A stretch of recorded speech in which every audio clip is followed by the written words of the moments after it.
अगला क्वेश्चन है 16 number question, the old English period ended in the year, मतलब old English का अंत कब हुआ था?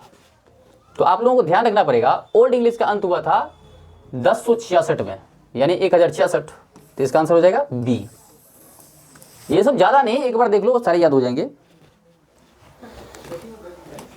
अगला क्वेश्चन है 17 का। 17 नंबर क्वेश्चन कहता है, यहां पर खाली स्थान पहले दे रखा है, is a window to the world, मतलब पूरा दुनिया को सबसे पावरफुल लैंग्वेज या विंडो टू द वर्ल्ड कौन सा है अभी भाषा?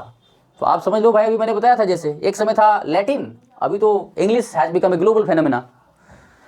This is the reason I frequently tell you that you must be focused on learning English in this generation. If you don't know English well, your survival is going to be extremely detrimental. So stay connected with the channel if you want to thrive faster than ever, and try to innovate something new, so that if you are connected with this channel, I guarantee that somewhere down the line you will feel proud of yourself by learning and innovating lots of things. So this is something what I generally do.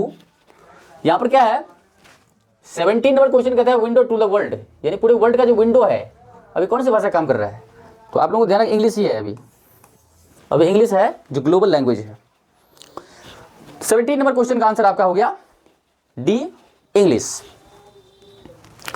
अगला question आपका 18 number कहता है, यहां पर dot पहले है the largest number of native speakers, यानी कौन सी भाषा है जिसके पास सबसे ज्यादा नेटिव स्पीकर है? तो भाई साहब सबसे ज्यादा जो नेटिव स्पीकर है मैंड्रिन चाइनीज है। जैसे आप लोग पढ़े होंगे तो इंग्लिश दूसरा नंबर पे आता है, ये चाइनीज फर्स्ट नंबर पे है, इसलिए चाइनीज जो है यहां पर मैंड्रिन चाइनीज होगा।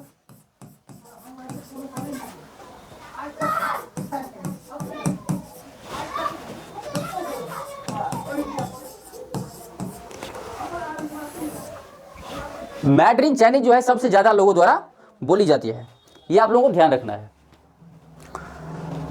तो ये 18 नंबर क्वेश्चन का आंसर हो गया आपका बी।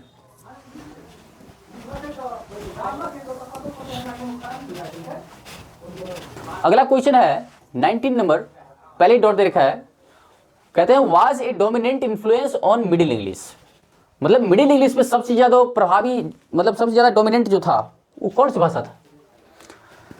तो आप लोगों को ध्यान रखना पड़ेगा कि लैटिन जो भाषा है वो बहुत ज्यादा प्रभावी था मिडिल इंग्लिश पे, ये बात ध्यान रखना पड़ेगा। 19 नंबर क्वेश्चन का आंसर हो गया लैटिन। अगला क्वेश्चन हम लेते हैं, नेक्स्ट क्वेश्चन कहते हैं 20 नंबर क्वेश्चन है, the literature of the Anglo section is of, dot दे रखा है टाइप्स। तो भाई साहब इस क्वेश्चन है आपका, इसका मतलब हुआ जो एंग्लो सेक्शन का जो लिटरेचर था किस टाइप के थे? तो दो भागों में बटा हुआ था भाई साहब। तो पहले तो एंग्लो सेक्शन जब इंग्लैंड आए तो वो था, दूसरा जो लाया था उन्होंने जो सॉन्ग पोएम्स और रिलीजियस टेक्स्ट में प्रयोग करते थे, रिलीजियस था। तो आप लोगों को ध्यान रखना है, डायरेक्टली इतना प्रवचन नहीं देंगे क्योंकि आप लोगों को पता है छोटा छोटा वीडियो देखने की आदत है, इसलिए ज़्यादा प्रवचन देंगे, वीडियो देखना पसंद नहीं आएगा, इसलिए मैं डायरेक्टली आंसर कर रहा हूँ। रिलीजियस हो जाएगा इसका, यानी धार्मिक, मतलब एंग्लो सेक्शन का जो लिटरेचर हुआ करता था वो धार्मिक हुआ करता था, इसलिए 20 नंबर क्वेश्चन का आंसर हो जाएगा रिलीजियस बी। नेक्स्ट क्वेश्चन हम लेते हैं, नेक्स्ट क्वेश्चन है 21, यहां पर लिखा है the history of English begin with the coming of the, यहां पर डॉट दे रखा है, from Europe of mainland Britain. यहां पर क्या है, the history of English begin with the coming of, the दे रखा है खाली स्थान, फ्रॉम यूरोप, यहां पर फ्रॉम यूरोप टू मेनलैंड, यहां पर गलती लिखा गया भाई साहब, तो यहां पर हो जाएगा टू, टाइप में गलती हो जाता है क्योंकि मशीन है ना, मशीन से गलती होना तो तय है।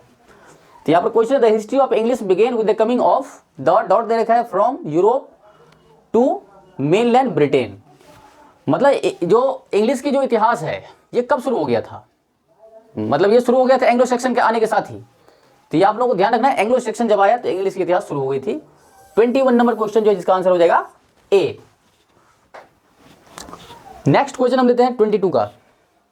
22 का है one who rights a drama is called, मतलब ड्रामा जो लिखता है उसको हम क्या कहते हैं? तो ड्रामा लिखते हैं उसको हम क्या कह सकते हैं? उसको ड्रामेटिस्ट कहो या फिर प्ले राइट कहो। ये तो बड़ा लिख दिया मैंने, थोड़ा छोटा लिखता हूँ, या तो ड्रामेटिस्ट लिखो या प्ले राइट लिखो भाई, जो दे रखा है आप लोगों को ऑप्शन में।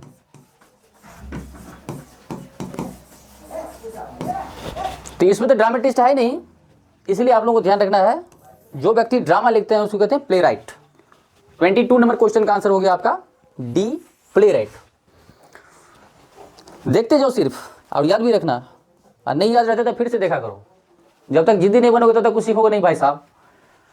नेक्स्ट क्वेश्चन लेता हूं, आगे तो नहीं बढ़ गया, चलो नेक्स्ट लेता हूं मैं। 23rd नंबर क्वेश्चन कहता है यहाँ पे, who is considered the greatest English dramatist, मतलब सबसे महान जो इंग्लिश ड्रामेटिस्ट थे वो कौन थे, किसे समझे जाते हैं? तो विलियम शेक्सपियर भाई साहब होगा ये, मतलब विलियम छोड़ दिया इसलिए मैं लिख ही देता हूं, विलियम शेक्सपियर तो लिखा ही हुआ है।